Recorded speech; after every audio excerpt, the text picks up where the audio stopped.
Cool. Thanks a lot, folks, for tuning up for day two. Yesterday, I gave a little bit of an introduction on the new branding that we've been pulled out over Seqera over the last month or so. Today, I'm going to go more into that, but also just go a little bit deeper into some of the new product features that we've been adding into Seqera Platform. But starting off, sort of thinking about that rebranding, we had to do a little bit of soul searching, as I mentioned. We wanted to think about what was really core to Nextflow, and what was the kind of those values, or like product values, which flow through the rest of the work that we do. For us, it was three key things which came top of mind. The first was just this idea of flexibility. This idea that scientists want to use the tools that they're already using. They don't necessarily want to have to learn another tool or go into a particular learning a ton of new ways just to do the same thing over and over again. So when we think about that, we think about the ability to connect in with your Git resources, or the ability to connect into the cloud that you're using, almost kind of bring your own cloud approach. And that applies obviously for Nextflow at the workflow level, but also more broadly into many of the things we do. So the integration there with different compute platforms that we have. So this is, we're thinking about batch compute, things like AWS Batch, Azure Batch, Google Batch, the kind of workflow manager tools that are using that. We also think about the storage. Nextflow itself has almost left the storage and the data layer very much for the user to figure out themselves in most of the approach. I'm going to show some stuff later on around Data Explorer where we try and do this. We're going to take that same approach. So we're going to link in with the existing cloud resources or file systems that folks use. Also on the container technologies, containers have been really key to be able to provide the portability. And that portability in itself is what gives the community the ability to collaborate, to work on that same code base. And Paolo is going to be talking after lunch about some technology we've been releasing called Wave, which really goes into this further and allows us to take that container technology and really apply it for more scientific applications that we have. And of course, source code management is kind of key to all of this, the idea that you can have a single Git repository. I remember that first experience that you get when you say Nextflow run and you just drop that repository in there, and it just really kind of pulls everything automatically. It provides a kind of a standard upon which we can all build things.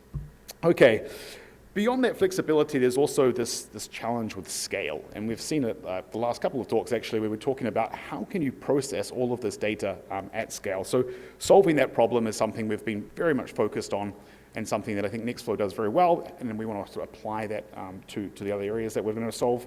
And finally, around open science, and kind of open science is central to this. When we think about the success of things like NF Core, it really came about from people being able to come together, collaborate, and build that. And there's no single organization or single individual or single place who can come and build that domain expertise, that kind of content in some sense. But by being able to have the technology platforms and ways that tools that we can integrate with, we can bring people together and to kind of build those tools out, which just become a fantastic scientific resource for all of us to leverage there as well. Okay, so modern biotech stack, how does this come about? So when we're thinking about this, obviously the modern piece is really driven from software itself. We talk about things being at the kind of forefront of technology here. Biotech more broadly used than specific like the biotech industry, but really around anything related to life sciences. And finally on stack here, we thought about this in terms of the software stack, which is not just a black box solution here, it's really a collection of tools that integrate well with the existing software that folks are using there as well.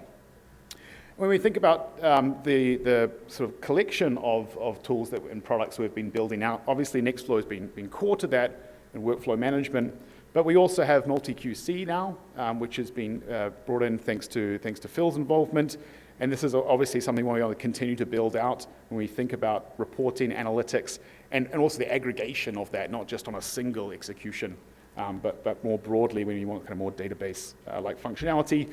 Wave, which Paolo is going to be speaking about later on, but this is really a container provisioning service, as well as Fusion, which is a way which we can really mount the object storage like it's a file system in there. And I'll show you a short demo of some applications of that coming up as well. So this is kind of one view to see all those different layers in this. And if we think about the Seqera platform itself, we've got those integrations there with cloud, with HPC, with containers. with that storage layer, and then integrating an existing identity and code aspects to that. We also have the individual core tools themselves. So this is where you're able to run Nextflow web pipelines, connect in with your results with multi-QC. And that kind of really the problem that we're trying to solve here, what people are actually doing with these tools around explore and management data, be able to launch pipelines and analyze notebooks. And that's what I'm going to show in a moment. Finally, it's been really important for us when we think about the different interfaces and different ways that people want to interact.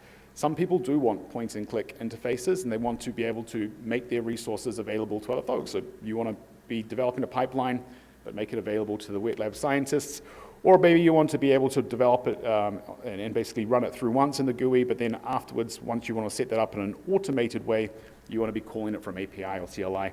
And that kind of range of interfaces is really key to being able to get that experience across that as well. Finally, the way that this can be deployed as well is we have a cloud setup, which is what I'm going to be demoing, but there's also the ability to deploy this whole stack in your own environment, which then connects into the different resources that you're already using there.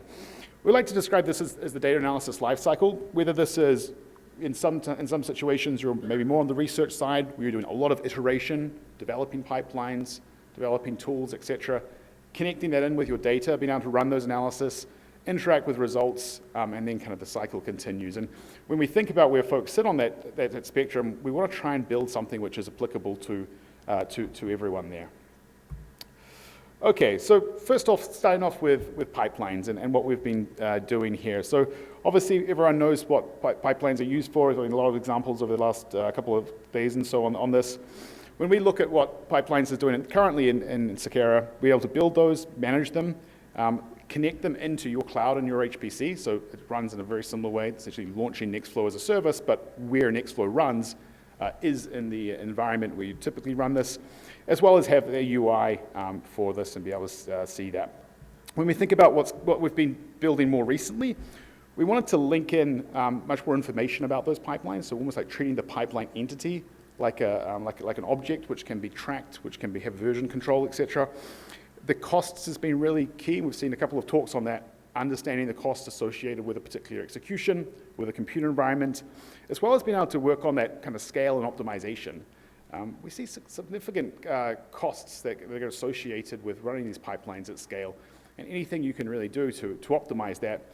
The work we've done with Fusion has been very promising in this regard, being able to save 50% sort of off the bat, starting off with that. So we kind of continue to push the limits of what's possible there, as well as define all of this as sort of infrastructure as code. Okay, demo time. So just go quickly, hopefully you can see the screen here. Sorry, I was a little bit resized. So I'm going to get a quick overview and demo of what we can do in pipelines today. So when I first log in here, you can see I've got a collection of pipelines which are ready to launch. Is that kind of big enough? Hopefully you can see. Can zoom in a little bit.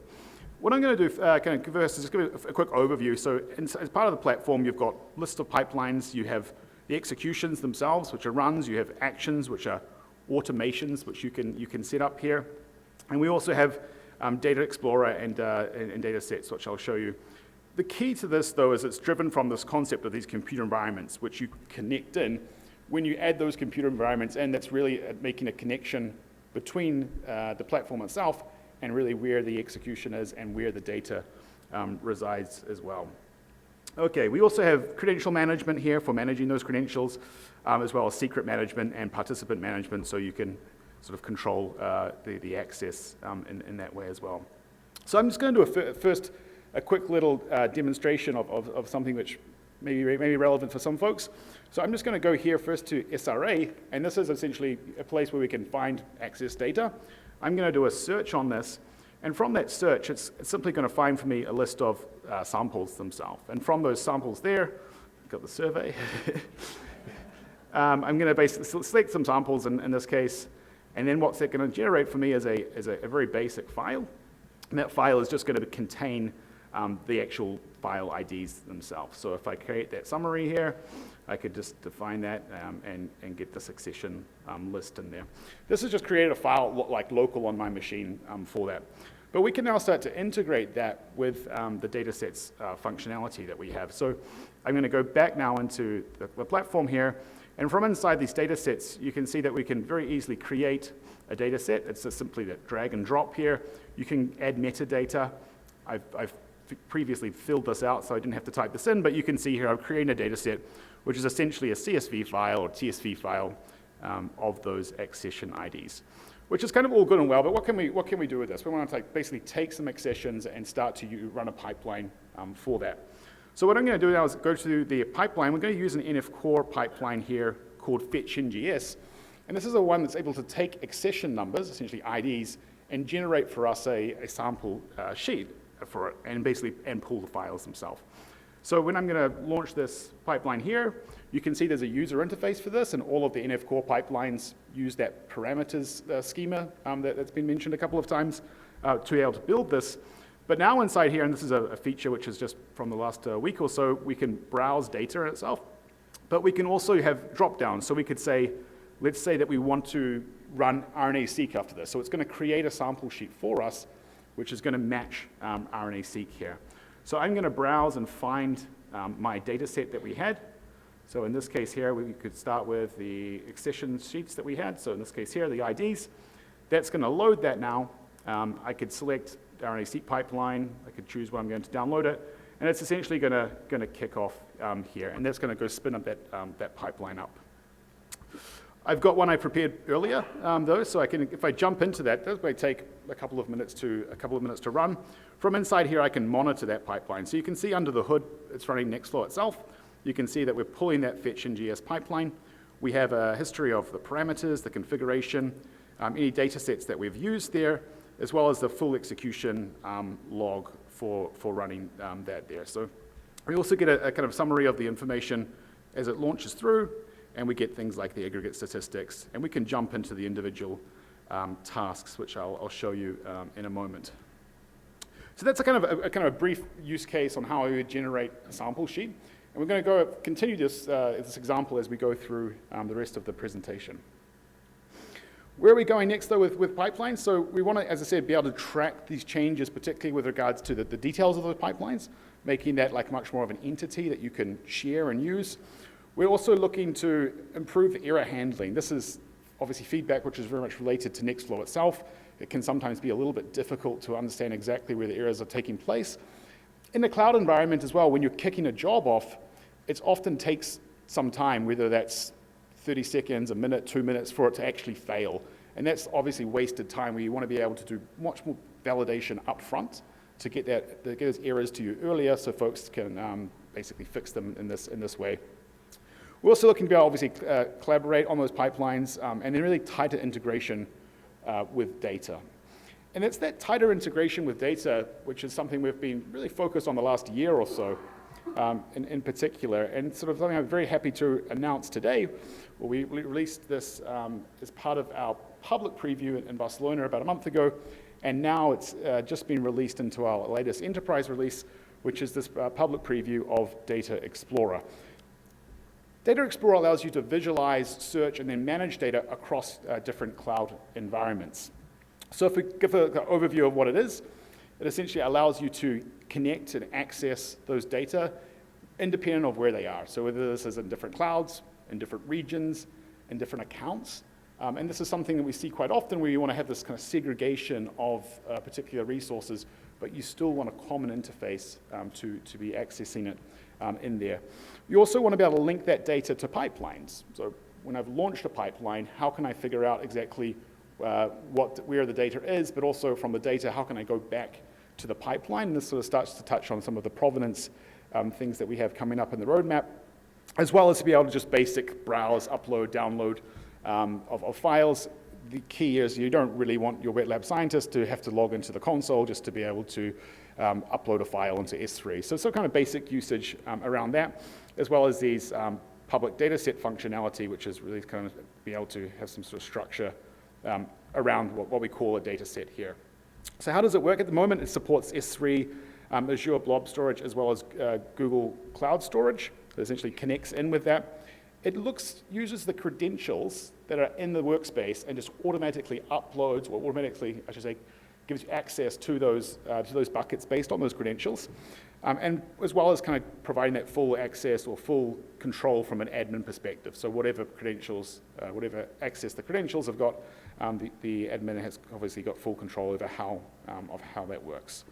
So how can we see this in action? Well, we can imagine here that we've just finished our execution. In this case, the pipeline is run. Now we have the output of this, which we can see here is inside of this S3 path. So this is in this S3 bucket here, and what that pipeline generated for us is a sample sheet. And that sample sheet has got the sample IDs, the location of the actual file, so these are now on our bucket, as well as a whole bunch of other metadata associated there. So you can keep that information, that we can use this as a reference for later on. But where is this now? So what if I was not going from the pipeline side? What if I was going from here? I can use the Data Explorer now, and you can see here that inside of this I've got different cloud providers.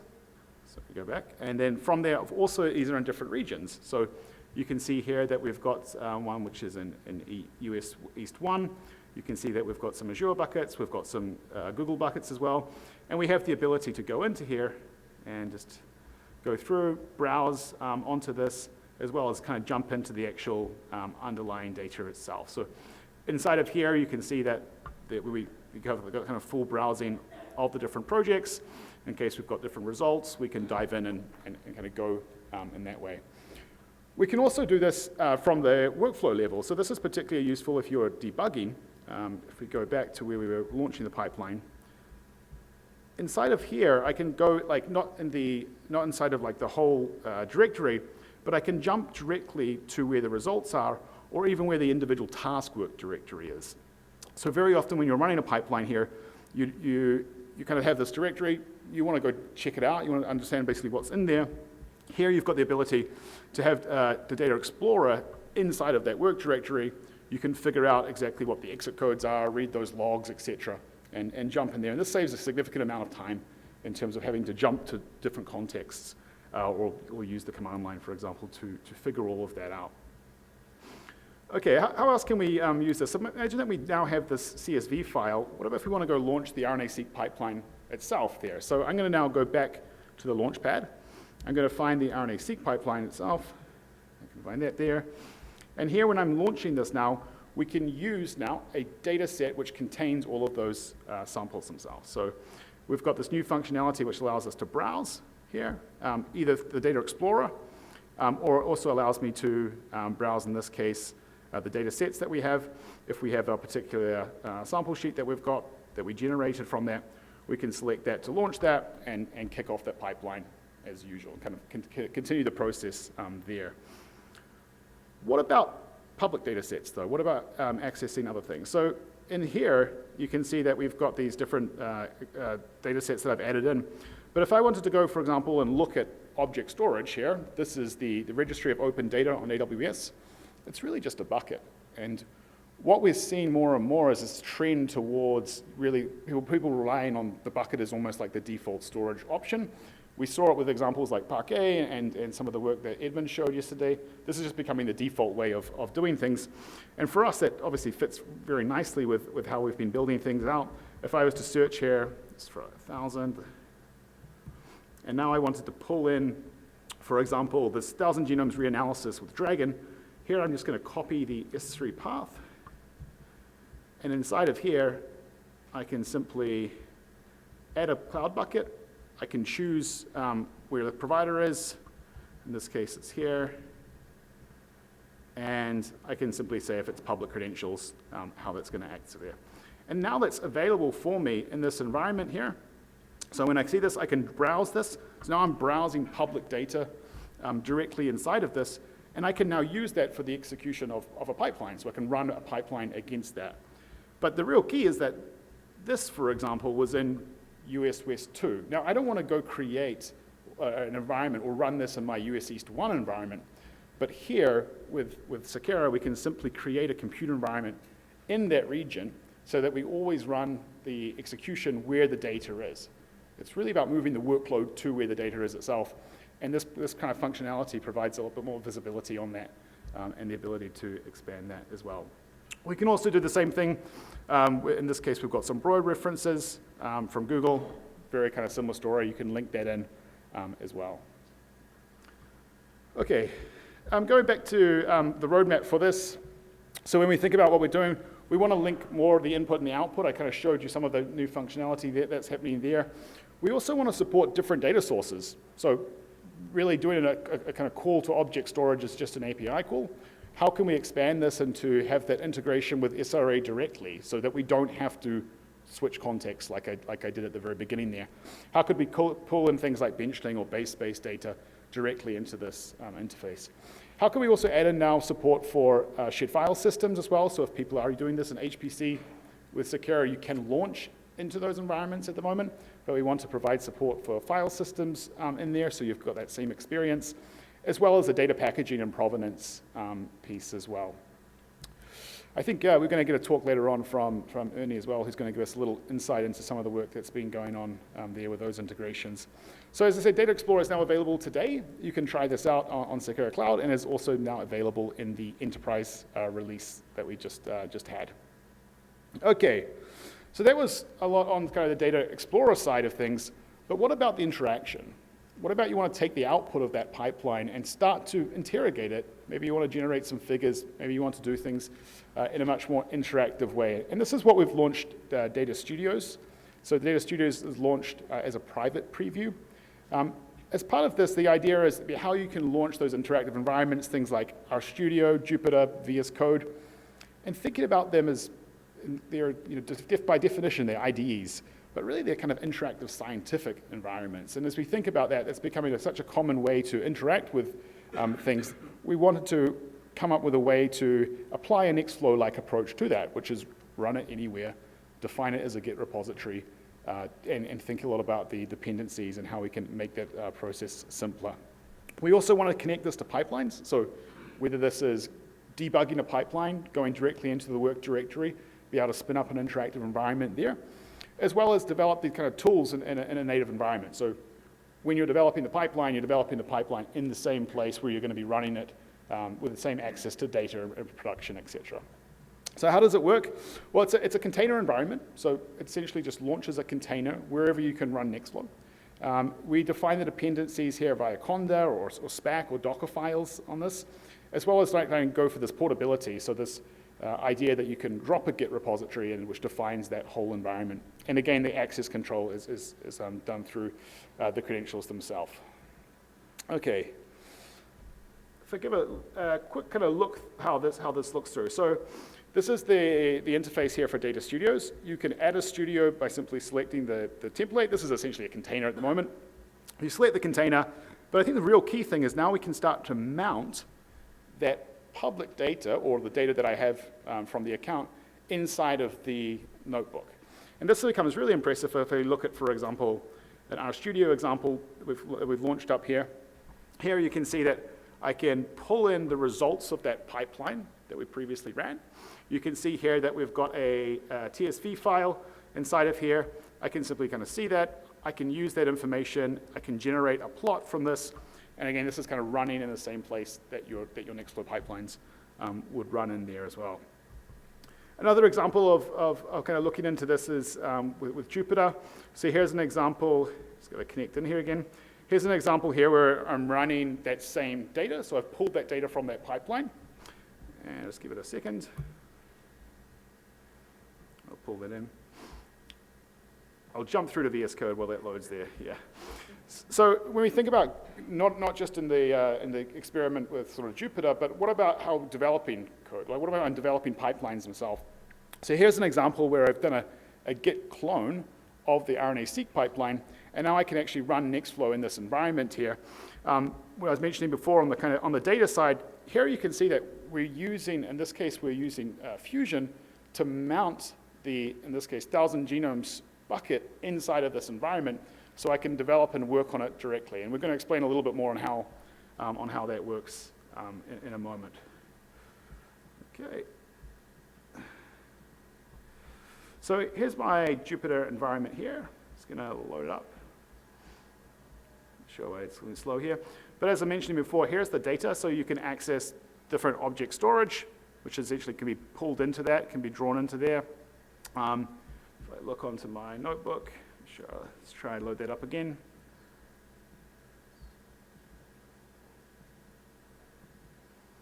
Doesn't want to load for me. In this example here, we're essentially going to take the results of that. We're going to feed that into OpenAI, and that's going to generate for us some code based specifically on the actual data. So it's like feeding in the data via the API there. And what this does is generates for us kind of some code, which is then going to take the existing data, create a series of figures for us specifically to be used in that. And just a kind of a quick example of a use case for doing this as well. Okay, roadmap for studios. So we really want to make this experience with regards to dependencies much easier. If we think about things like RStudio, you spend a lot of time installing modules, figuring them out. They're not exactly fully reproducible or easily reproducible in the same way that things have been done for Nextflow. I think the audience here is slightly different as well. Nextflow was able to capture a fair bit of market share or user share from relatively sophisticated users relative to all of the use cases which exist for interactive environments. So we want to be able to bring that, all the benefits that you get from containers and reproducibility and to those set of users, which is going to be definitely a different challenge, but I think that the technology is there now to be able to allow us to do that. We also obviously want to replicate that research environment, so that's the same thing on that reproducibility, as well as add more support for different major cloud environments as well. Feedback on this is going to be really key, so particularly as we think about what's the definition of that container environment, we're looking at things like dev containers, which seems to be a very good job of defining exactly what goes into that, but there's still work to be done here as well. Okay, there's a private preview of this as well, so if you want to access this, sign up for this and we'll let you know as soon as it's available. This will be available on Seqera Cloud. Cool, so just wrapping things up here, when we think about this, we now have really ways of being able to connect in, whether we're writing tools, developing pipelines, linking all the way through here. Still a lot to do, I think, particularly around the management of the data, but there's still there's kind of big strides that have been taken in the last year or so to drive things forward. I'd also just like to announce a couple of other things that folks may not be aware of. We have Seqera Cloud Essentials, so this is essentially a free product which you can use, which has access to pipelines, to Data Explorer, and Data Studios, kind of fully featured in this way. You can have up to 5 users onto there at no cost. And we also have an academic program, which gives you Seqera Cloud Professional at no cost as well for eligible academic institutions. So if you want to sign up for that, feel free to do that, and we'll get in contact with you. Likewise, we do have these multiple deployment options, so if you are keen to try things out, we recommend trying Seqera Cloud, and if you want to speak to us about enterprise, we'd be happy to sit down and do a bit more of a tailored deployment for you there as well. All right. With that, I'd like to thanks everyone for taking the time. I'm going to be around for the rest of the day, so here if you want to have a chat. We've also got a fair few other Seqera folks in the audience as well, so feel free to reach out to us if you've got any questions. Thanks so much.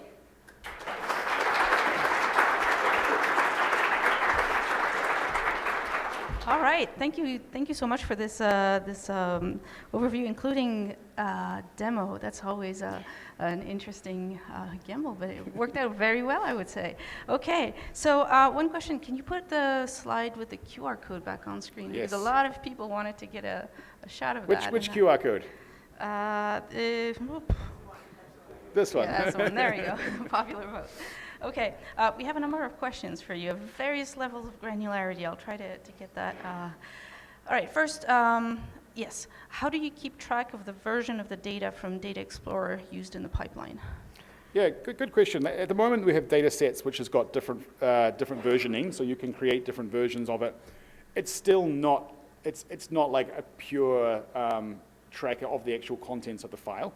Although Nextflow itself does have a caching mechanism, so Nextflow is going to do a checksum of that, so you're going to know if your data is different. It's something that we want to build in though more natively without having to launch pipeline.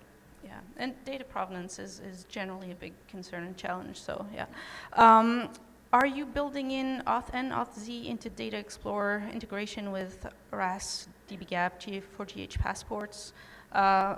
with the goal of allowing users to get access to controlled access data sets. Yeah, we'd love to. We are looking at a lot of integrations at the moment on how to do that. Nothing concrete, but we'll have more news for that shortly.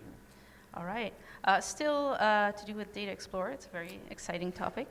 How does Data Explorer help with data localization, specifically in the case when you're trying to use data from multiple repositories, especially across clouds, in the same workflow/compute environment?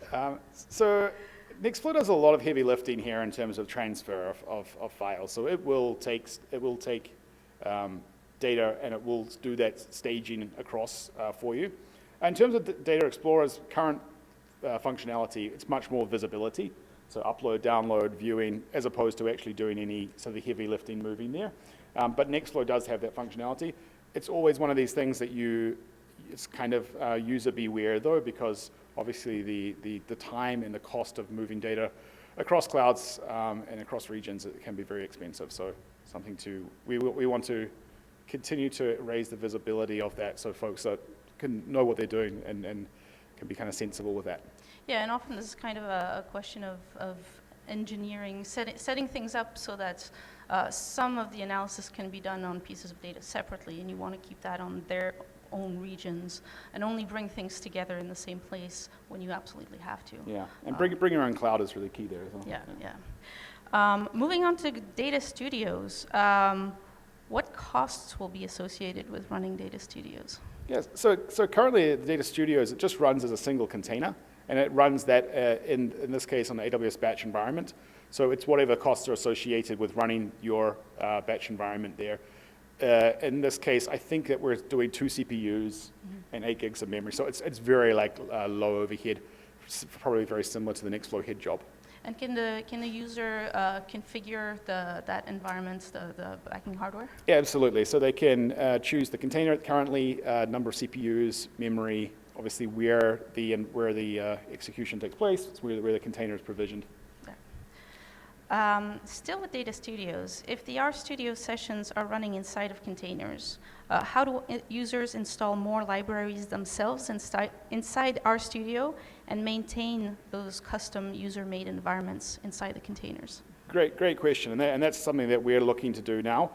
When we think about what we can do with Wave, we can build containers on the fly. So we can select from, say, for example, from Bioconda, the packages that you want, and then be able to build that in a reproducible way. The challenge, though, is there's a bit of chicken and egg there, because if I'm developing something or if I'm working in an RStudio environment and I need a new package, then how can we capture that environment? At the moment, we can kind of freeze it, but it's still not a satisfactory answer to be able to say, okay, here's the Git repository, which now defines that new environment you've created. So closing that loop is something we're looking to do, and there's some approaches that we've got, but it's still a little bit early for that. And ultimately, the holy grail is kind of to be able to, when you publish your paper, publish your analysis, be able to publish a container or some kind of artifact that encapsulates all of it so that you can really have perfect reproducibility. Yeah, and then be able to run that interoperably. Yeah, indeed. One more question related to pipelines. Can actions connect to multiple pipelines? Yes, what we're seeing people do there is there's like a pre-run and a post-run script, so you can use that to connect it in. We're looking to develop our actions quite significantly in the first half of next year, having things like cron jobs to be able to much more easily run custom code dependent on conditions of pipelines. So that's something that's going to be a big effort of development coming up. And I believe we have Harshal giving a talk about automation on Seqera Platform this afternoon. Exactly, it's really interesting. So all of that environment that I showed you there is all defined as code in a Git repository. Harshal's going to talk a lot more about that and how we can kind of use that to leverage that, basically reproducibility, not just on the pipelines that you run, but also the whole environments that you create. Well, thank you very much. With that, we're going to break for lunch. Thank you to all of our speakers from this morning. Can I have a round of applause for them? Thank you.